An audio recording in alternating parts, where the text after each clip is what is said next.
Welcome to the Deep Dive. Today we're looking into something really fundamental, how groups make decisions. Not just quickly, but well, right? And we're going beyond the usual stuff, the SWOT analyses, the meeting rules, to look at a system that views this whole process, decision-making, as a kind of spiritual practice. It's called Bahá'í Consultation. That's exactly it. And the sources we've been digging into, they treat consultation less like a checklist and more like, well, an ethical framework. An ethical framework. Yeah, a sort of deliberate vehicle. Its purpose, collective uplift, and really importantly, uncovering truth together. Okay, so our mission here for you listening is really to boil this down. Get to the heart of this ethical framework. We want to pull out the practical stuff. Like, how do you actually create that space where the best idea wins out? Not just the loudest one or the boss's idea. And it's important to get the philosophical way right from the start. The texts describe this practice as a vessel for truth. A vessel for truth, okay. But it only works if it's filled with certain things. Unity, real humility, and love. It fundamentally shifts the dynamic, you know? How so? Well, instead of a negotiation where everyone's sort of guarding their own interests. Right, like holding onto their card. Exactly. It becomes more like a collective search party where everyone's focused on the same goal, finding that truth. Okay, let's unpack this. I think a good way into this is an analogy the sources use. It really clicked for me. The glass and its spirit. Oh, yeah, that's a powerful one. Simple, but deep. It basically tells you if your meeting is, actually doing what it's supposed to do or just performing. Right. The analogy says a glass fulfills its purpose, its spirit, when it delivers water. That's its function. Not when it's just sitting there looking pretty on a shelf. Or worse, yeah, if you use it to, break another glass, that completely misses the point. So, bringing that back to consultation. Yeah. Its spirit is fulfilled only when the group actually uncovers a better truth, finds a clearer path. It totally fails if it just becomes a platform for someone's ego or dominating the chat or, scoring points against Dave for marketing. Exactly. The purpose defines success, not the performance. Yeah. And that analogy, it's like the foundation for everything else. The litmus test, you said. Yeah, it dictates the whole structure. The vessel has to be built to force that collective search for truth. Okay. It needs to actively build unity, demand that people let go of their own opinions once they're out there. Let go. That's tough. Oh, it is. And the whole conversation has to be wrapped in courtesy and genuine respect. If ego's the driver, the vessel's just empty. Useless. That sets a really high standard for everyone involved. So if the spirit is truth-seeking, what are the actual plans, the blueprints for building this vessel? Well, the sources get specific. They lay out 4 core principles right from the teachings of Baha'u'llah. These are like the building blocks for those aha moments in teamwork. Okay, here's where it gets really interesting. What's the first one? Pillar 1 is the mission statement, essentially. Truth-seeking above all. Okay. The source material puts it plainly. The purpose of consultation is to investigate truth. That simple sentence just changes everything about why you're in that room. It forces a massive mental shift, doesn't it? Totally. You're not there to sell your idea. Yeah. You're not trying to get everyone to agree with what you already think. Right. You're there because you genuinely believe there's a better truth out there somewhere. Yeah. And the group's job is to find it. And this means, okay, you offer your thoughts freely, put your ideas on the table.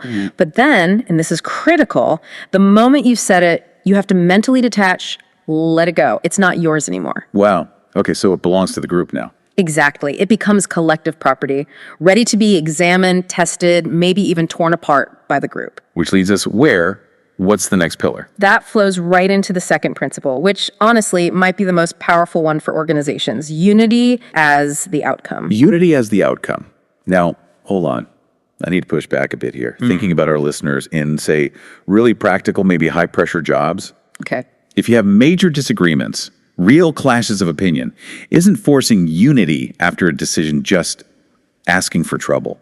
Like resentment, people quietly resisting, maybe even undermining the plan later, sounds a bit like just making everyone conform. That's a really important point and a common misunderstanding. The sources are careful here.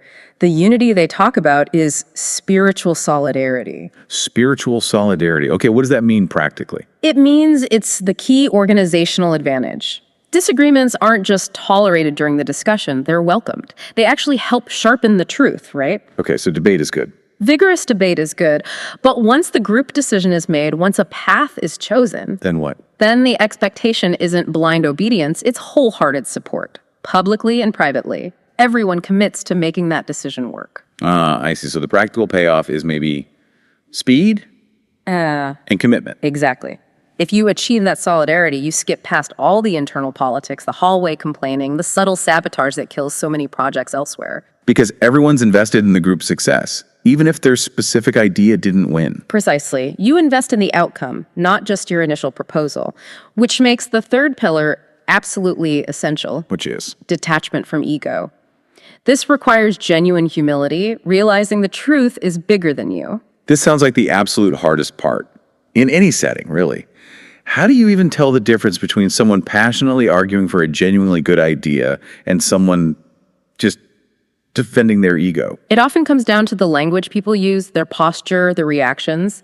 If you view your idea as an offering, like the sources suggest, An offering. I like that. then you're not personally attacked if the group decides to go another way. Detachment means really listening and not listening to plan your counterargument. Guilty as charged, sometimes. We all are. But listening to actually understand the other person's point and staying open, truly open to the idea that maybe, just maybe, you're wrong. That's huge. That unlocks so much potential for honesty, for real innovation, because you're not wasting energy defending the past. Right. You're focused on finding the best way forward. The material says it requires being open to personal transformation. Meaning you might walk out of the meeting fundamentally changed. Yes, you walk in knowing that you might be the one who needs to adapt their thinking the most. And that brings us to the fourth pillar, which kind of holds it all together socially. Okay, the social glue, what is it? Love and courtesy as the method. So this ensures the discussion stays tough on ideas, but gentle on people. Exactly. It keeps rigor high without letting things get personal or destructive. And the sources get quite specific about the behaviors here, too. Like what? The whole tone needs to be, well, gentle, respectful, encouraging. It's not about tiptoeing around issues. Conflict is okay, even necessary. But constructive conflict. Constructive conflict that serves the truth, not someone's ego. So if you need to correct someone or critique an idea, which you will, you do it with kindness. And when someone does well or offers something valuable, you offer genuine praise, sincerely. It's about honoring the person, even while you're stress testing their idea. Yes. The interaction itself has to be respectful. It's this amazing blend, intense intellectual focus, combined with really strong ethical guardrails. Wow. Okay, so we have these 4 pillars: truth, unity, detachment, and courtesy. How do they actually look in action?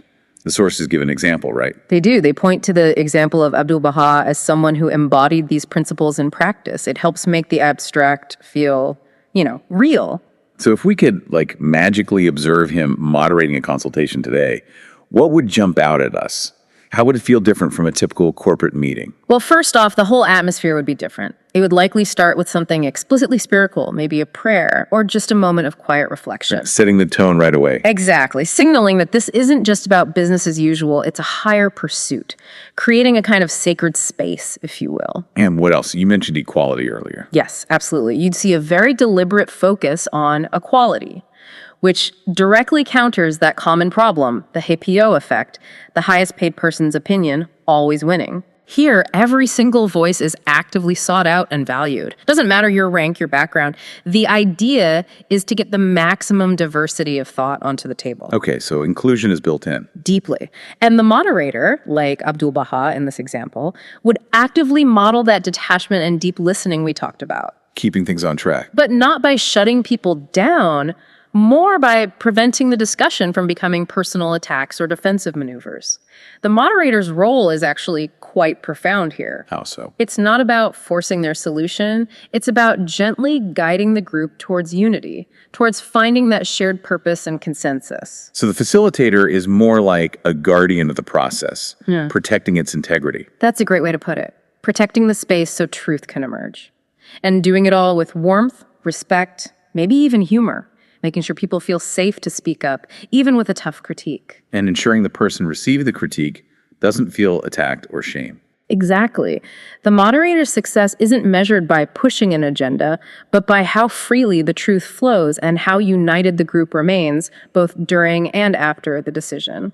So what does this all mean? Let's bring it home for the listener. We know this comes from a specific religious background, but how can you, listening right now, take these powerful ideas about ethical decision-making and actually use them in your team meeting next week, in a classroom, in any group trying to get stuff done?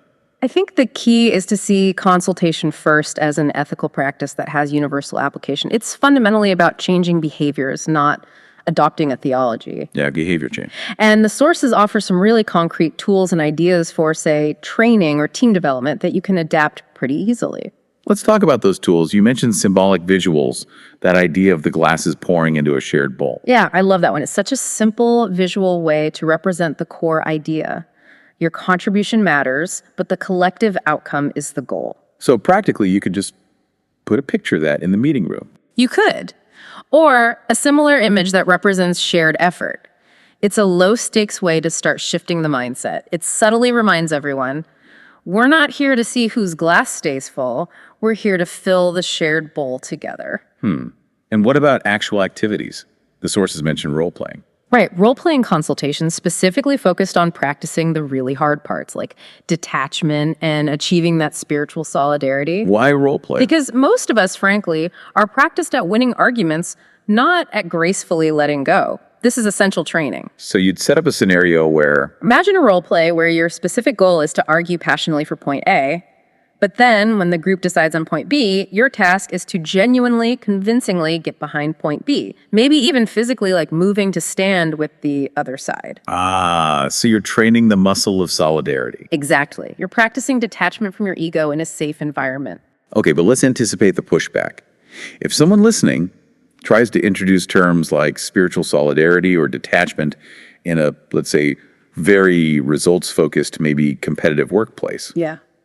they might get some eye rolls. For sure. And that's where reframing is key. You don't have to sell it using the spiritual language if that's not the right context. Sell it based on results. Oh. Frame it as the most efficient path to real commitment and intellectual honesty. Detachment isn't some fuzzy concept. It saves time because you cut out all the defensive posturing. Okay, time saving. Good angle. And unity or solidarity means faster, smoother implementation because you don't have internal opposition dragging its feet. You're basically trading a little bit of ego for significant gains in speed and the quality of the final outcome. I also really like the idea of using poetic prompts. Yeah. That example. Speak not to be heard, but to serve truth. Imagine starting a difficult planning meeting with just that one sentence. How could that not change the energy in the room? It's powerful because it's a direct cognitive challenge. It makes everyone pause and check their motives. Why am I about to speak? Is it because I need to prove I'm smart? Or because I genuinely have something to offer the group's search? So when groups start using these tools, these shifts in mindset, they're essentially taking consultation back from being just another meeting. And turning it into a real living practice. Exactly. Yes. And the big takeaway from our deep dive really is that consultation, when practiced with this kind of ethical intention, isn't just a process. It becomes, as the sources say, a lamp of guidance. Illuminating the path. Yeah, illuminating paths toward better decisions, towards maybe even justice, healing, and definitely collective progress. It works because it values the truth above the individual ego. So to sum up, seeking truth means consciously putting ego aside and aiming for that spiritual solidarity, that shared commitment, is actually a more effective goal than just winning the argument. That's the core of it. All right, let me leave you with a final thought to chew on. Something practical, focusing just on language and behavior. We've talked about ideas as offerings, not possessions. What if, in your very next group discussion, you consciously shifted your language, moved away from saying, my opinion is, or I think we absolutely must. Okay. And instead, you tried phrasing it as, here's an offering for the group's consideration.